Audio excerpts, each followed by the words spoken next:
जय गोपीजन वल्लभ जय गिरिवरधारी जय गिरिवरधारी यशोदानंदन ब्रज जनर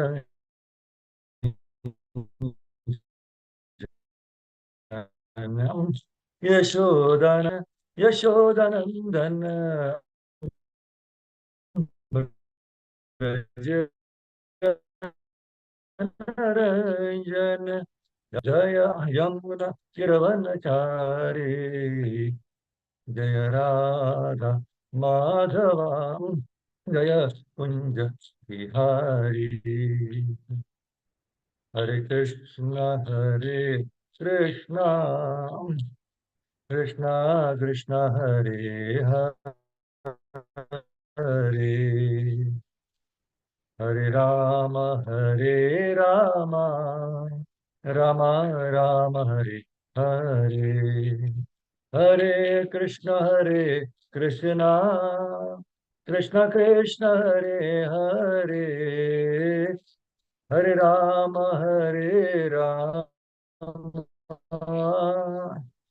राम राम हरे हरे कृष्ण कृष्ण कृष्ण हरे हरे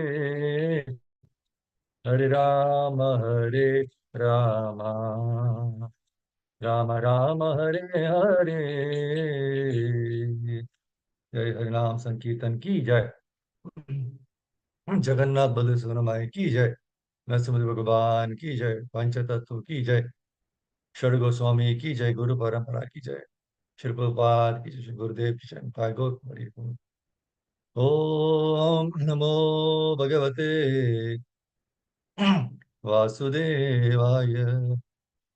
ओम नमो भगवते वासुदेवाय। ओम नमो भगवते वासुदेवाय। नारायणं नमस्कृत्य नरं चैव नरोत्तमं देवीं सरस्वतीं व्यासं ततो जयं मुदीरयेत्. Before reciting the Srimad Bhagavatam, which is the very means of conquest, one should offer respectful obeisances unto the personality of God Narayana, unto Narayana Rishi, the supermost human being, unto Mother Saraswati, the goddess of learning, and unto Srila Vyasadeva, the author. नष्टप्रायेष भद्रेषु नित्यं भागवत सेवया भगवती उत्तम श्लोके भक्तिर्भवति नैष्टिकी. By regular attendance in classes on the Bhagavatam and by rendering of service to the pure devotee, all that is troublesome to the heart is almost completely destroyed. In loving service unto the personality of Godhead, who is praised with transcendental songs, is established as an irrevocable fact.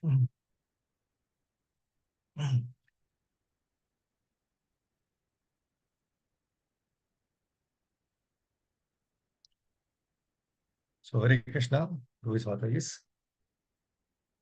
So, today we will be discussing from fourth canto, first chapter, four verses 38, 39, 40, and 41. Let's start reciting the verse 38. Kulahasya gatirvarya त्रीनसूत सति सुतान् कर्मश्रेष्ठं वरीयांसं सहिष्णुं च महामते. पुलहस्य गतिर्भार्या त्रीनसूत सति सुतान् कर्मश्रेष्ठं वरीयांसं सहिष्णुं च महापते. So the word to word meaning, synonyms. Pulahasya, of Pulaha. Gatihi, Gati. Bharya, wife. Treen, three. Asuta, gave birth. Sati, chaste. Sutan, sons. Karma Shreshtham, very expert in fruitive activities. Very Yamsam, very respectable. Sahishnam, very tolerant. Cha, also. Mahamate, oh great Vidura. Translation and purport be given by Shilpa.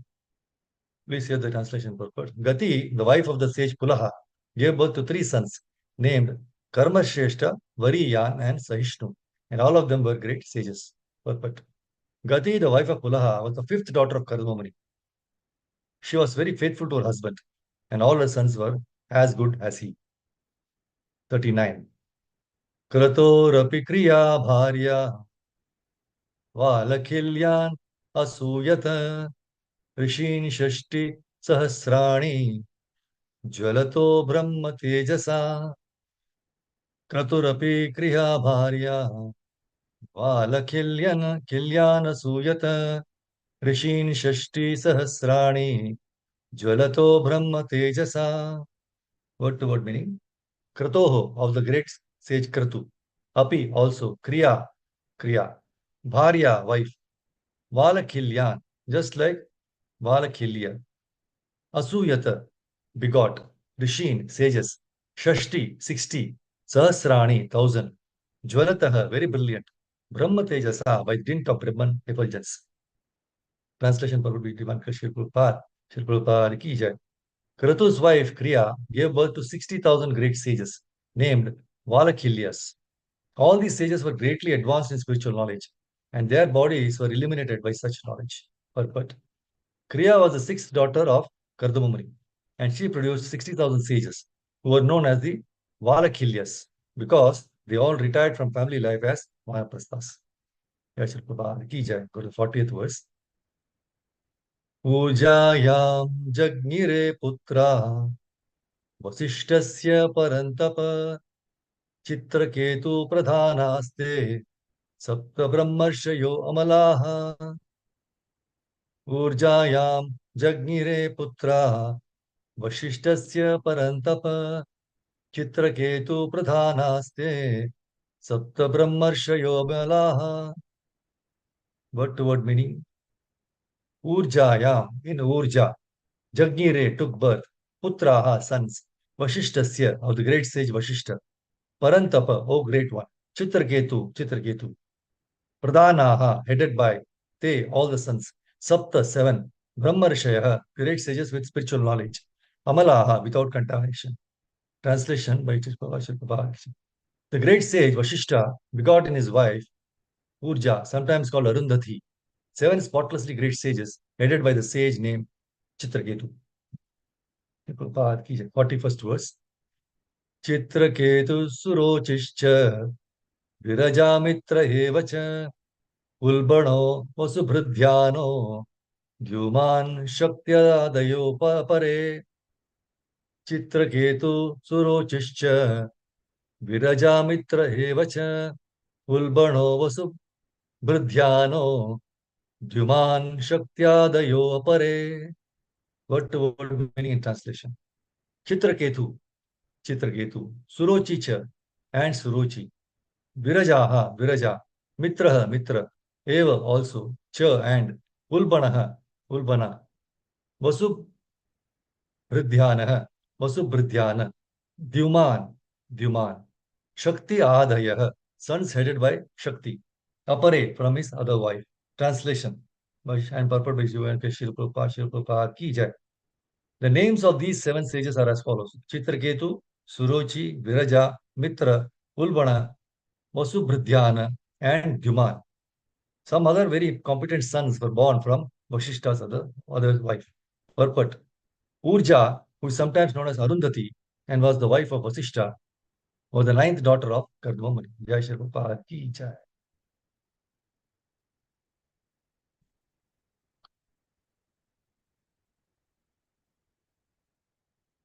Om Gyantimrandasya Jnananjanashalakaya Chakshurunmilitam Yena Tasmai Shri Gurave Namaha.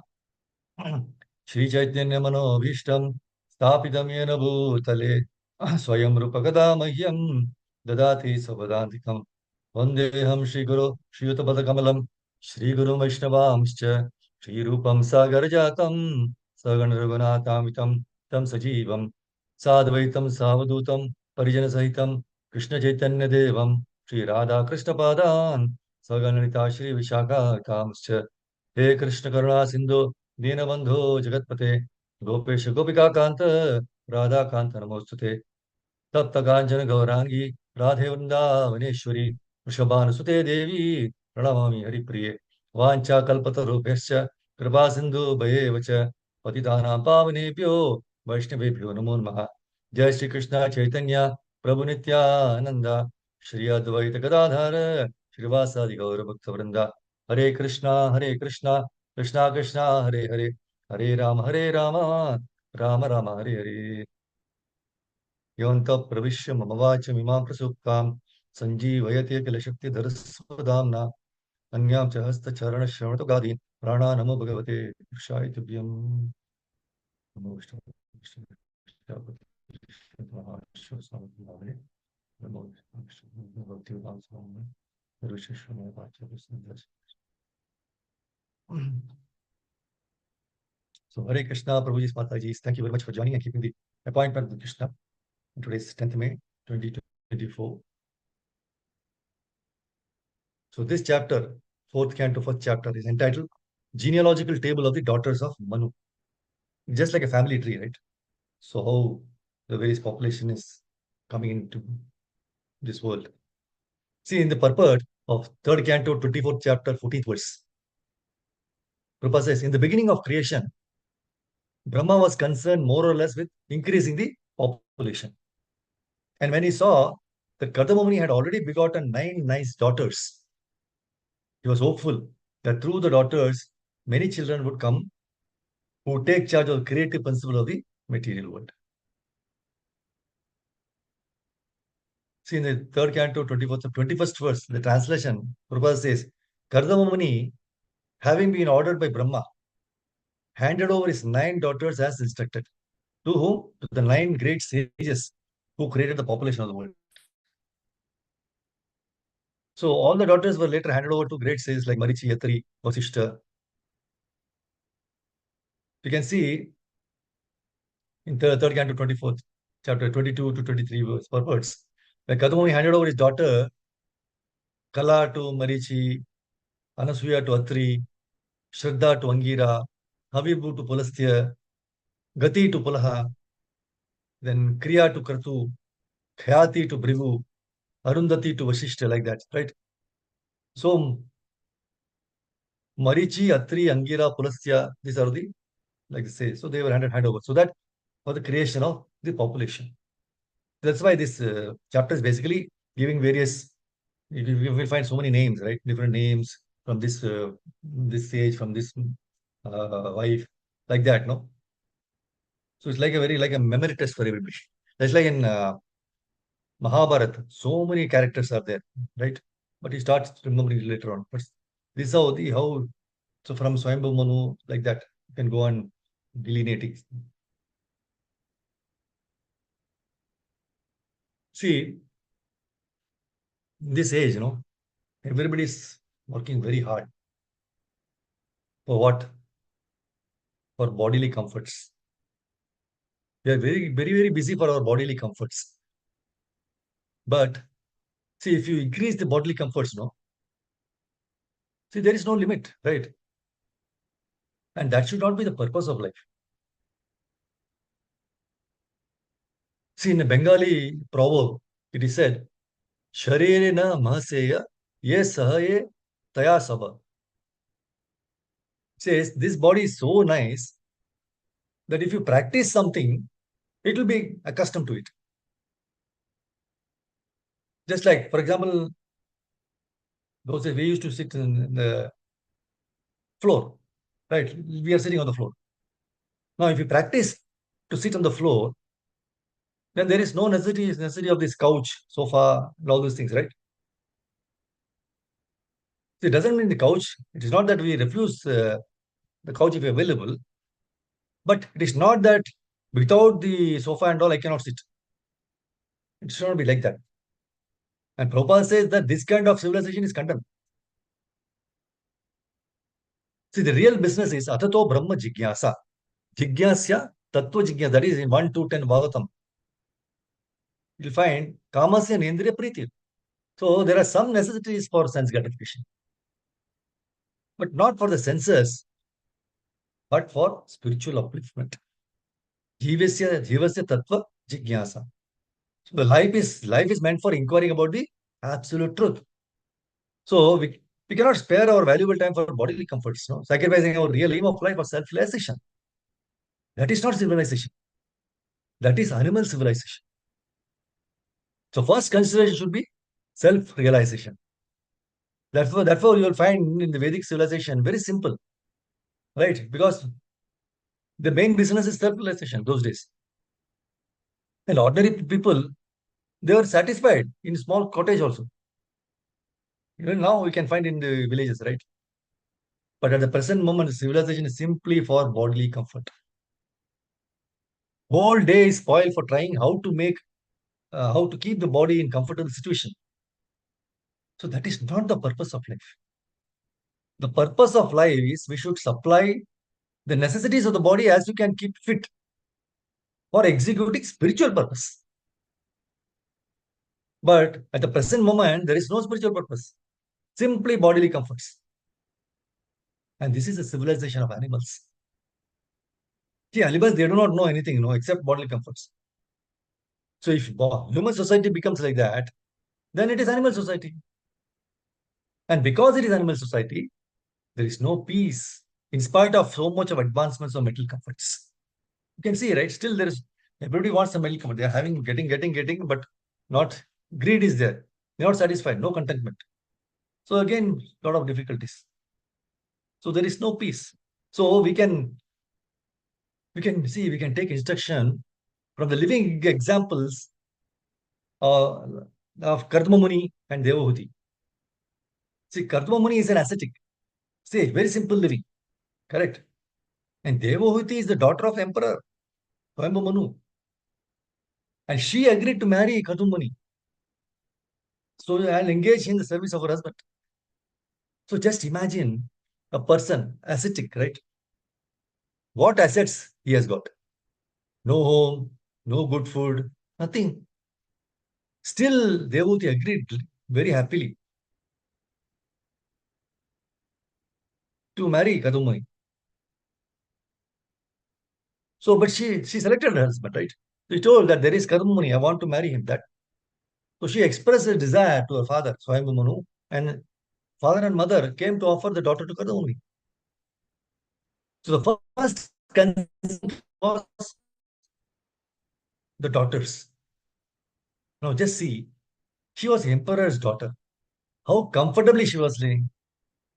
But she voluntarily accepted all the difficulties for becoming the wife of an ascetic. See, you cannot expect any comforts, right? When one becomes the wife of an ascetic sage. So of course, later on, everything was given to her by the mystic power of Kadamuni. But in the beginning, she accepted in a very humble cottage to live with her husband and serve him. See, even the great things men can manufacture who can manufacture in the modern age, they are still not the greatest things that man has created. Why I say that? Because we have information in Bhagavatam that Kardamani, the father of the great sage Kapil Deva, he manufactured a huge plane that resembled a great city. You know what that included? It included lakes, gardens, streets, houses. The whole city was able to fly all over the universe. And in that plane, Kadumuni traveled with his wife Devahuti and showed her all the planets. He was a great yogi, and his wife was the daughter of Swayambhu, great king, right? He desired to marry.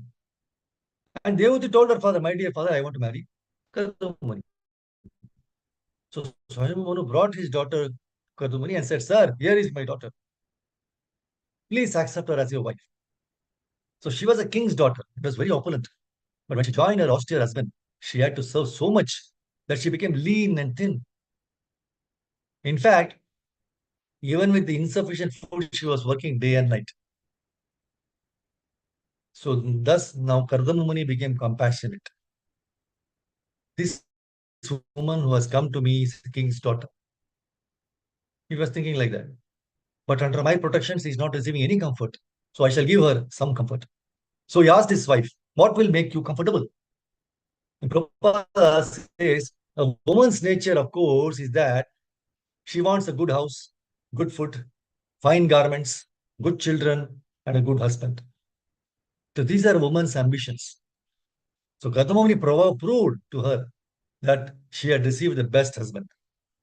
By yogic powers, he created for her this great airplane.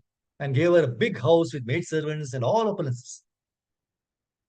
See, Karnamuni was merely a human being, but he could perform such wonderful things by yogic powers.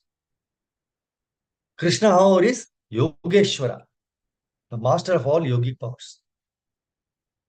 If we get a little mystic power, we become important. But Krishna is the master of all mystic powers. So in Bhagavad Gita, it is said that wherever there is Yogeshwara Krishna, the Supreme Personality of Godhead, the master of all mystic powers, and wherever there is Arjuna, who is also known as Partha or Dhanurdhara, everything is present. So we should always remember that if we can keep ourselves always in the company with Krishna, we shall attain all perfection. Especially in this age, Krishna is incarnate as the holy name. Kali Kale Namarupe Krishna Avatara. So Chaitanya Mahaprabhu in Adi Leela, right? 17.22, he says, Namna Makari Bauda Nija Sarva Shaktis Tatra Pita Niyamitaha Smaranena Kala. My dear Lord, you are so kind that you are giving me your association in the form of your holy names. And this holy name can be chanted in any situation. See, there are no hard and fast tools for chanting Hare Krishna. One can chant Hare Krishna anywhere. See, children, for example, they also chant and dance. So it is not at all difficult. See, while walking, Prabhupada said that our students also take their beads with them and chant. So where is the loss? But the gain is very great. For by chanting, we associate with Krishna personally. See, suppose we were to associate personally with the president or prime minister, how proud we will feel. Oh, I am with the prime minister. So should we not feel very proud if we are to associate with the supreme president, the supreme prime minister, who is able to create many millions of presidents and prime ministers like those of this world? So this chanting is our opportunity to do so. Therefore, Chaitanya Mahaprabhu says, Etadrishi tava kripa Bhagavan mamapi. My dear Lord, you are so kind to me that you are always prepared to give me your association. Durdaivam vidirsham ihajani nanu ragaha. But I am so unfortunate that I do not take advantage of this opportunity. So Prabhupada says, our Krishna conscious movement is simply requesting people, chant Hare Krishna. See, there was a cartoon in some newspaper that depicted an old lady and her husband sitting face to face. So the lady is requesting her husband, chant, chant, chant. The husband is answering, can't, can't, can't. So in the same way, we are requesting everyone, please chant, chant, chant. But they are replying, can't, can't, can't. This is their misfortune. See, still it is our duty to make all such unfortunate creatures fortunate. Very nicely put out by Prabhupada, right? That is our mission. Therefore, we go into the street and chant Harinam.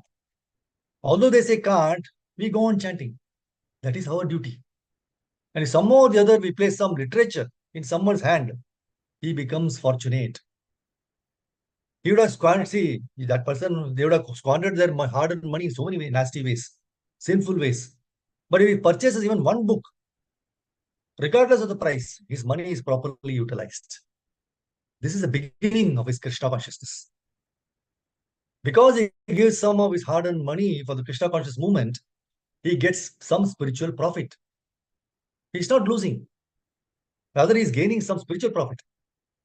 Therefore, our business is somehow or the other to bring everyone to the Krishna conscious movement so that everyone may be spiritually profited. See, in 3:23:8, purport, Bhagavatam, that verse, one word is used in this verse. Nija Dharma Dohan is very significant. So, Devavati, as the wife of Kartamuni, achieved an invaluable gift from her husband. Why she got the gift? Because she was very faithful to him. Devavati was very faithful to Kadamuni, her husband. See, for a woman, the first principle of religion is to be faithful to her husband. If fortunately the husband is a great personality, then the combination is perfect. And the lives of both the wife and the husband are at once fulfilled. See, in olden Vedic days, no, joint family system was there. Almost 10 to 20 people used to stay under one roof. But now even husband and wife find it difficult to stay with each other. So reasons for these are many. So let us see. Why marriages are not sustaining nowadays? The marriage ceremony, considered to be Vivaha Yajna, is meant to regulate the human mind so that it may become peaceful for spiritual advancement. See, in this yajna, it is customary that we invite all the demigods to shower their blessings on the newly wedded couple. But how can the Devi Devatas come to the arena which is so contaminated? See, we are all aware that most of the people come directly from the beauty parlor, which is the most contaminated place, or saloons, or even from the saloons. They come from there to the ceremony. See, what to talk of relatives? Even the bridegroom follows the same. See, ideally, what after visiting these contaminated places, we should take bath. But nowadays, who cares for this cleaning? All they care is for external beautification. Another thing is the use of dry clean clothes by the bridegroom and many other people during such auspicious ceremony. One of the active components used in the process of dry cleaning is what? Petrol, which is nothing but fossils. So as far as possible, these dry cleaned items should be avoided in all auspicious ceremonies. With so much contamination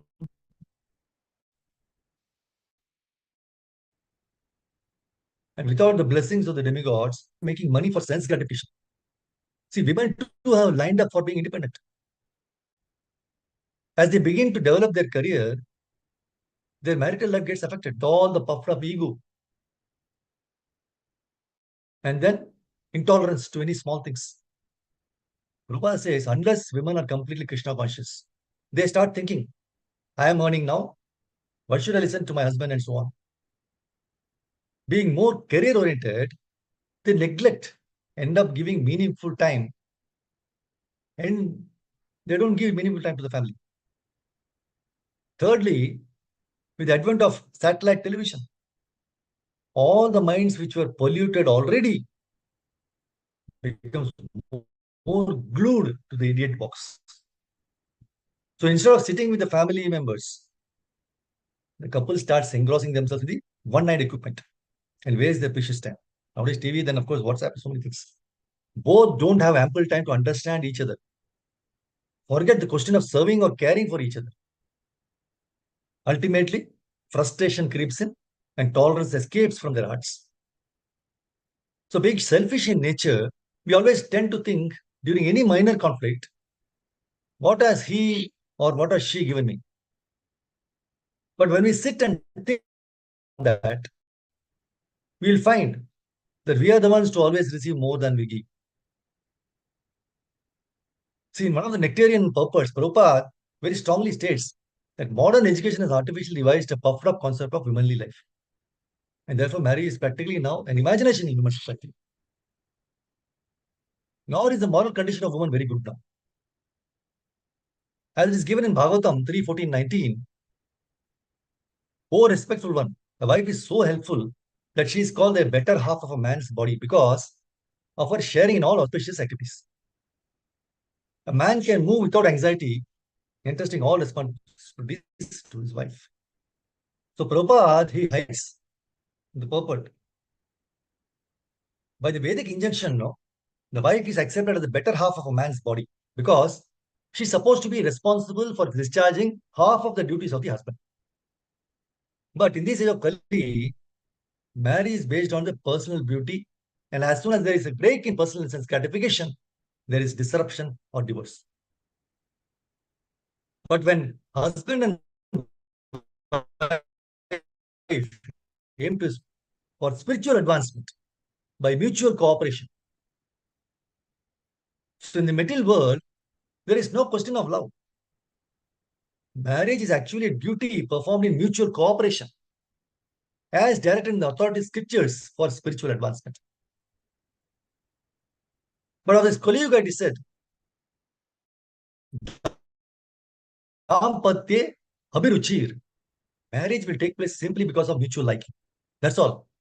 Like one moment means disliking the next moment. That is a fact. So marriage based on mutual liking has no value. See, the more the wife is tolerant, the more there is mental bliss, marital bliss in the family.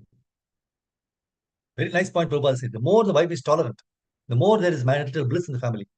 It may take some time to adjust, but overall patience and tolerance always is our good friend and reaps good results. Sometimes, in a moment's misunderstanding, we prepare ourselves to be separated. Prabhupada rightly states that dampatye kalehe chaiva. Whenever there is a fight between husband and wife, we should not take it seriously. Very important point he said. Whenever there is a fight between husband and wife, we should not take it seriously. But in the modern civilization, husband and wife quarrel is taken so seriously that immediately they go to the court and there is filing of divorce. And the married life is dissolved. Both are unhappy. See, separation might be the easiest way to get it out of the problem. But tolerating the reverse situation, even without though the difficulty is there, will certainly be beneficial in the long run. It's better that before taking any drastic step, remember all those dates spent together, sharing grief and joy. And better not to get carried away by others' views on your married life. So that's why we see in the episode of Kadamuni and Devoti, Devoti was very faithful to her husband. And Kadamuni was ascetic. So a faithful love is supposed to cooperate with her husband in fulfilling all material desires so that he can then become comfortable and execute spiritual activities for the perfection of life. If, however, the husband is progressive in spiritual advancement, the wife undoubtedly shares in his activities. And thus, both the wife and the husband profit in spiritual perfection. We just saw in the verse, right? Valakilyas, right? Who are the Valakilyas, rishis? The 60,000 sages we saw. Source it says by Valakilya, they are like thumb-sized ascetics, accompanying the sun in its everyday travel in the sky. So they are protecting the humanity by taking all the extra heat and act like the ozone layer. So they are the 60,000 number and they are shining like bright lights because of their severe penance. See, while we are performing devotional service, we always pray to Krishna to fulfill our desires. We never realize that Krishna has a specific plan for each one of us. The actual move, as we are taught repeatedly, is to pray to Krishna to decide what our plan is best according to him and not according to us. So accepting Krishna's plan. See, the example of Chitraketu is perfect in this regard. Even though he had no offspring, he has all the setup to execute unalloyed bhakti because he was the king and he had all the opulences in the world to dedicate himself and his citizens in the service of Krishna in so many ways. But he was very much concerned that he had no son to look after the kingdom after his retirement. So let us see some lessons we need to learn from Chitraketu. First point is accept and don't expect. Accept and don't expect. See, in this world, we are always caught in the mode of expectations. Very often in the material world, nobody can meet anybody's expectations. 100%. It is not possible because in this material world, we are prone to defects. So as devotees, we must be very careful with our expectation also. Very often, we have so much expectations of how our life must be, and we dictate that expectation on everything else in our lives. We should be very careful about that. Those who expect, they become very miserable. They become disappointed. They become frustrated. Because whatever they expect doesn't happen. But those who accept that whatever that comes to them as Krishna's mercy, they accept it. The word that Bhagavatam tells 4:19-34 is providential arrangement. So Brahmaji tells Prithu Maharaj, you should know one thing. Frankly speaking, if something is happening by providential arrangement, then we should not take it as a reverse. And we should not be agitated by it as well. So this is a very important point. The second point, pious people come to Krishna. The thing we have to understand about Chitraketu Maharaj is that he was a pious king. He was not demoniac. He was pious. The first point we have to understand is that it is the pious people who come to Krishna. Because Krishna himself says in Bhagavad Gita about the four kind of pious people who surrender unto him. Is there in the seventh chapter of Bhagavad Gita. So it is not that we are against piety. Piety has its place. Those who are pious, their chances of taking shelter of Krishna in devotional service is very strong. So Chitraketu Maharaj was very pious. But unfortunately for him, no, he was having a material desire like all of us. And one desire centered finally on having the child. Because he could not have the child. And I don't have to tell you, having a child, particularly a son, is considered very important. So Chitraketu Maharaj was thinking very hard that he should have a child.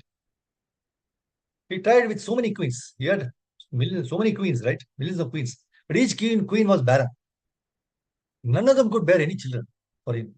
So Bhagavatam says he had so many queens, 1 crore queens. Now Chitraketu tried with so many wives because it was his desire to have a child. In this world, as a devotee, we must be very careful. We should not live a life of frustrated desires. We should not live a life of frustrated desires. This is a very important point. As a devotee, our whole business is to minimize our desires which are material. So these material desires, no, they have nothing to do with spiritual life. They also have nothing to do with the goal of existence, which is to go back home, back to Krishna, which is to develop our devotional service. But somehow the other is so powerful, it consumes us, material desires. It need not be just the child. In this case, it was the child, right? But in each one of us, in our corner of our heart, there is at least still one material desire which is waiting to be fulfilled. So this is the second, pious, right? Pious people come to Krishna. Third point is roadblocks are for our good. See, in the guise of devotional service, we offer so many prayers to Krishna. But sometimes we don't want to tell Krishna frankly that it is this material desire which we want to be fulfilled. Because we are somewhat shy to tell Krishna. But we forget that Krishna is Paramatma, he is in our hearts, which means he knows everything. So where is the question of us hiding something? That is why later when Chitraketu Maharaj, he gives a very nice prayer. What is there that I should tell you, which is not known to you? It is very important. See, he says that I can be compared to a glowworm in the presence of the sun. The sun rays are so powerful that what is the value of glowworm's light in front of the sun? In darkness, it may be good, but in sunlight, it's nothing. So it's a very important point for us to remember that until we start trying to purify our existence, we will never purify ourselves. So Chitraketu Maharaj started this episode based on material desire. He tried very hard to get a child. And in the end, he became morose because it was not in his destiny to have a child. So you should count your blessings. That's the fourth point. See, after trying very hard, Chitraketu Maharaj could not have any child. So he became very morose. At that point of time, Angira Muni passes through his kingdom and he meets Chitraketu Maharaj.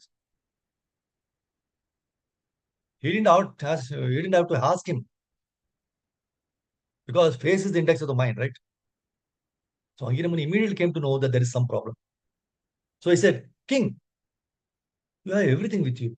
You lack nothing in this kingdom, but you're not happy. So Chitraketu wanted some endorsement of his desire from Angira Muni. So Angira Muni told him, I came to give you transcendental knowledge. But when I saw you, that your desire for having the child was consuming you, then I thought, never mind, let us give him child now. So here we find that Chitraketu Maharaj wanted to have a child and Angiri Muni fulfilled his desire. But he told him that the child would be a source of great happiness and at the same time, it will be a source of lamentation as well. So the child comes into the world and everyone are happy. Chitraketu Maharaj is in the cloud 9. until the envy of other queens who could not get the attention of the king. Finally, it culminates the king killing by the poisoning of the child. So now the queen wanted to see the child. So this is the you saw what are the fourth point was count your blessings. The fifth point is never blame Krishna. So now the queen wanted to see the child, but in the morning, child is cold. That means the maid servant informed the queen Kritat duty, and she came and she couldn't take it. Cold means died, dead. So queen became completely devastated. And in her devastation, in Bhagavatam 6:14-54 of Srimad Bhagavatam, no, she blames Krishna. She says, Krishna, you are certainly very inexperienced in the creation of the matter material world. Can you imagine? So Bhagavatam says, she says, you are certainly inexperienced because during the lifetime of father, you have caused the death of the child. This is very bad. So this is in opposition to the material laws of nature. This is what she is telling to Krishna. The queen also saw that I have more experience about the creation than Krishna does. So Prabhupada writes, it is the ignorance of the soul that without knowing how subtly the laws of karma work, we blame Krishna. The sixth point is overcoming the force of time. See in Bhagavatam 6:15-3, we see that Chitraketu and the queen become totally devastated, no? And then we see Angir Rishi and Narada Muni coming to meet him.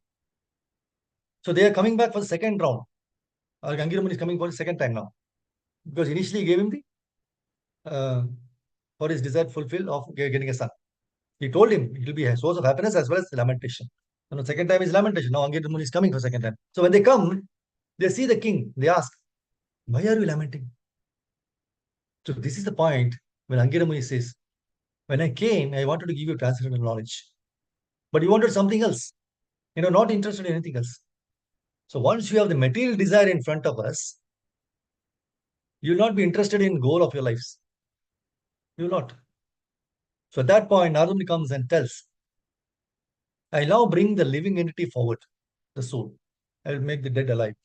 The same soul that was in the child, right? So let him speak. Now, because Chitraketu said that, no, this is the greatest lamentation I have. My child is dead. And Narada said, okay, all right, we'll call the child. So Bhagavatam 6:15-4, Narada actually calls the child.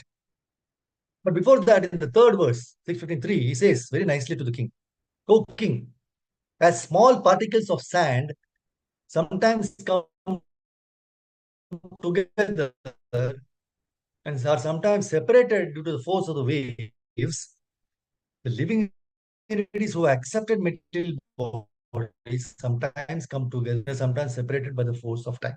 Our time together is very limited.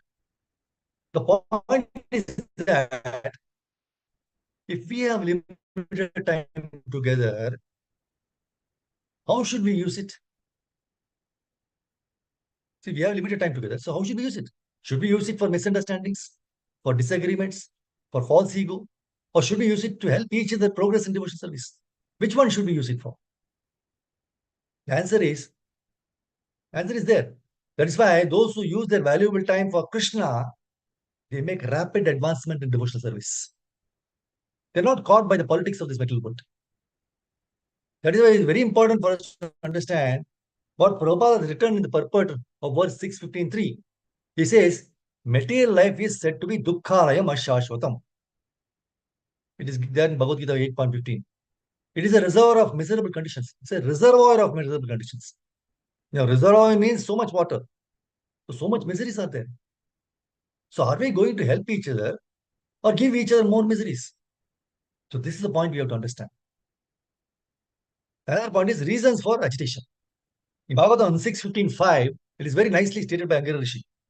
O king, both you and we, Narada Muni and Angara Rishi, both you and we, your advisors, wives and ministers, as well as everything moving and not moving throughout the entire cosmos are in temporary situation. Before our birth, this situation did not exist. And after our death, it will exist no longer. Therefore, our situation now is temporary, although it is not false. So we are all in a temporary situation. So whenever we get agitated, the reason for agitation is because we think that we are in a permanent situation. Please understand. We are all in a temporary situation. Okay. So whenever we get agitated, think about it. The reason for our agitation is because we think that we are in a permanent situation. That is our problem. We get agitated because we think that we are in a permanent situation. My Guru said, if you understand that the goal of life is to come to Krishna, and you understand that the situation which you have with you is temporary, where is the need to be agitated? Then we will tolerate with higher understanding and will concentrate more on the goal of life, which is to increase the unflinching devotional service. This is very important. So Narada Muni goes on to say that before our birth, the situation that Chitraketu Maharaj was facing did not exist.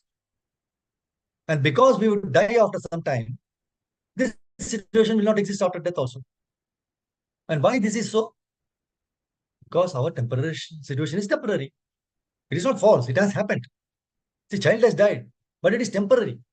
In Bhagavatam 6:15-20, Angiramani tells Chitraketu Maharaj, he said, when I first came to your home, I could have given you the supreme transcendental knowledge. But when I saw that your mind was absorbed in material things, I gave you only a son who caused jubilation and lamentation. That's why Guru is capable of giving you. This is what, if your mind is still absorbed in material things, even after taking initiation, then do you really hope to understand the goal of life? My Guru Maharaj said, initiation does not mean arrival. It means start. Start does not mean arrival. He said that when the plane takes off, does it mean it has arrived immediately at the destination? No. So taking off is initiation. Landing is totally different. And in between landing and taking off, there is a cruise. So this point is important that we should understand why we are in difficulty. Because actually our mind is absorbed in material things. That is the reason why we are in difficulty. So that is in the 16th chapter, 6th canto, 16th chapter of Bhagavatam, there are three verses. How by the mystic power of Narada Muni, the living entity entered into the body of the dead child and spoke in response to Narada's request. So what was Narada's request? Hey child, wake up and look at your parents. Because Chitraketu and they were all very lamenting, right? Because the child has died. But now Narada Muni makes him wake up. And he's telling, hey, wake up and look up at your parents.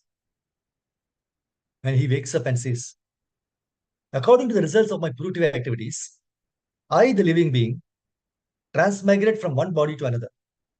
Sometimes going to the species of demigods, sometimes to the species of lower animals, sometimes among the vegetables, and sometimes to the human species. Therefore, in which birth were these my mother and father? No one is actually my father and mother. How can I accept these two people as my parents? Imagine Chitraketu Maharaj's state when he heard this. Bhagavatam says that Chitraketu Maharaj was crying with his mouth open. After all that man hours of crying, child wakes up and tells, excuse me, which parents are you referring to? That is when Chitraketu Maharaj woke up. So no one is permanently related. In Bhagavatam 6:16-5, the child goes on to say very nicely to Chitraketu Maharaj, in this material world, which advances like a river that carries away the living entity, all people become friends, relatives, and enemies in due course of time. They also act neutrally. They meditate, they despise one another, and they act in many other relationships. Nonetheless, despite these various transactions, no one is permanently related. So Prabhupada says in the purport, it is our practical experience. It's our practice in this material world that the same person who is one's friend today becomes one's enemy tomorrow. So our relationship as friends or enemies, family men or outsiders are actually the results of our different dealings. So Prabhupada said, Chitraketu Maharaj was lamenting for his son, who was now dead. But he could have considered the situation otherwise. Like this living entity, he could have thought, Chitraketu Maharaj could have thought, this living entity was my enemy in my last life. And now, having appeared as my son, he's permanently living just to give me pain and agony. So why should he not consider his dead son as his former enemy instead of lamenting, be jubilant because of an enemy's death? problem with us is whenever something is bad, we see only the bad. A realized devotee sees the hand of Krishna when something is bad.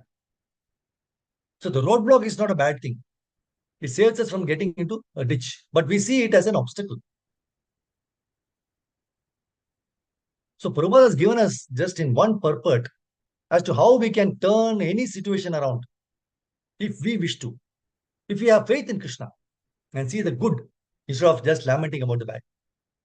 So this is the point we should understand. That is why the child finally concludes by saying, just as gold and other commodities are continually transferred from one place to another in due course of purchase and sale, so the living entity, as a result of its fruitive activities, wanders throughout the entire universe, being injected into various bodies in different species of life by one kind of father after another. So we should not grab. See, Prabhupada asks us a nice question in the purport. If the son is actually a king's enemy, why did the king have so much affection for him? Many people will ask this question, right? If someone has been an enemy in his previous life, so why do I love him in this life? Why? Prabhupada answers the question. He said, even if you have some money, the wealth that you have, you are very affectionate to it. Why? Because it is in your hands.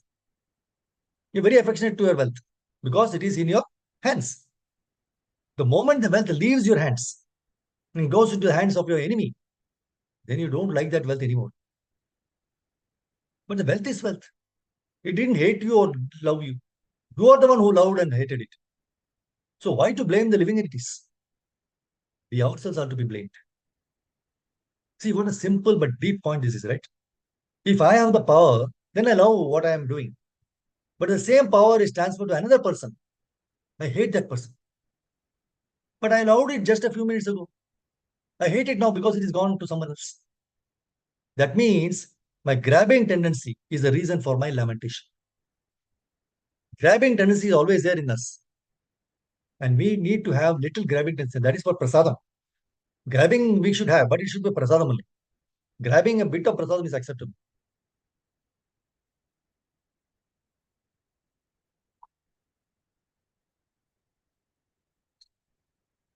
It's just a bit. But anything more is detrimental. And finally, we can see the effect of sadhu sangha.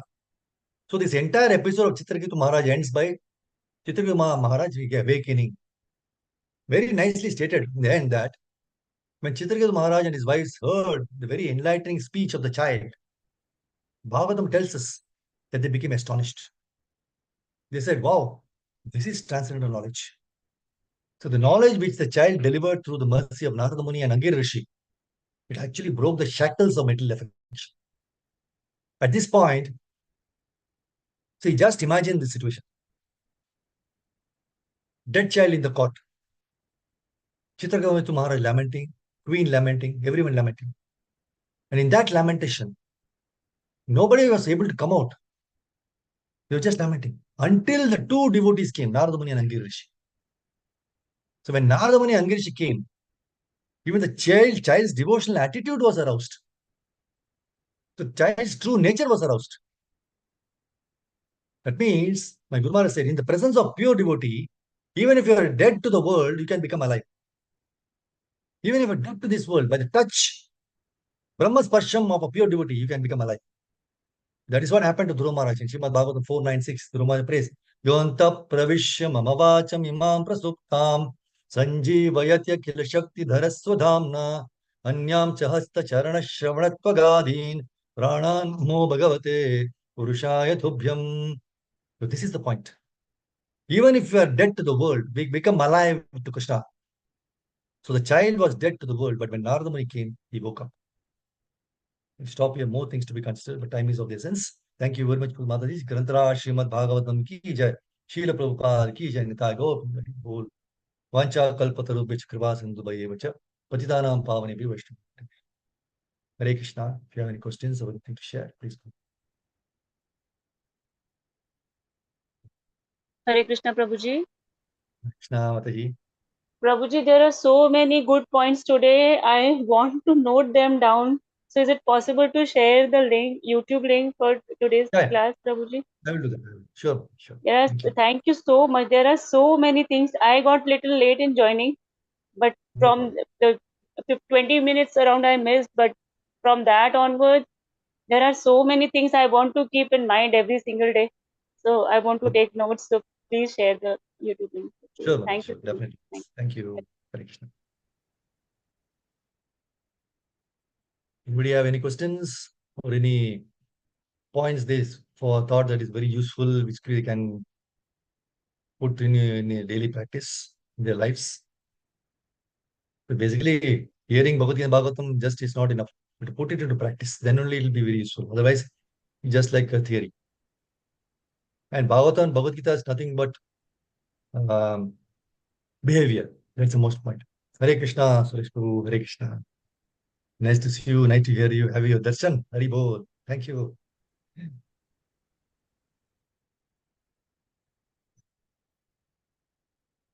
Thank you, Prabhuji. Dandat Pranam. Thank you, Revati Prabhu, Hare Krishna. Pranams. Hare Krishna Prabhu, Dandavat Pranam.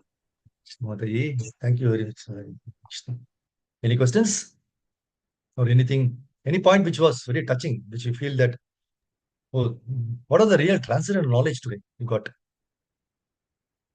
Prabhuji, so many points. First, I will share that wife has to be tolerant and patient, and it actually helps the family's peace and environment. I strongly agree on that, and I try to do, but I will be like more conscious about it now onwards. It definitely makes difference to the family, Prabhuji. Hari Bol. Very nice, Mata. And Thank you. from Hare Krishna. Chitraketu's story also, like there are so many things I cannot share all the points, but Yeah. as we get so much attached with everything, and this is what is hurting us.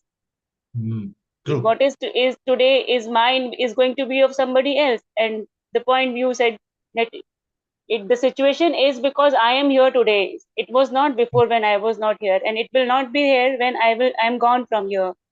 So why Hmm. am I lamenting for that? Why am I getting so attached with that, Prabhuji?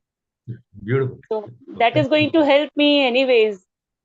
We keep Correct. getting worried for small things, and actually that is not something permanent. This is some temporary situation only, Prabhuji. So Yeah. that will Very also help nice. me a lot to keep peace, to be peaceful, to have patience, to be like more happy and inclined towards the things which I'm supposed to do, like my concentrated focus chanting or whatever the services I feel like I should do. So, True. so many Wonderful. things, Prabhuji. That is why I want this lecture and listen to it again. Lord. Sure, Thank Mataji. you. Accept. Thank you, Hare Krishna. Really, it's a thought provoking. The episode of Chitraketu Maharaj is there, I think, in the 11th canto. So, it's very useful. Okay. If you have anything else you can share, otherwise, I will close. Thank you, Archana Mataji, Sindhu Mataji, and Swati Mataji. Hare Krishna.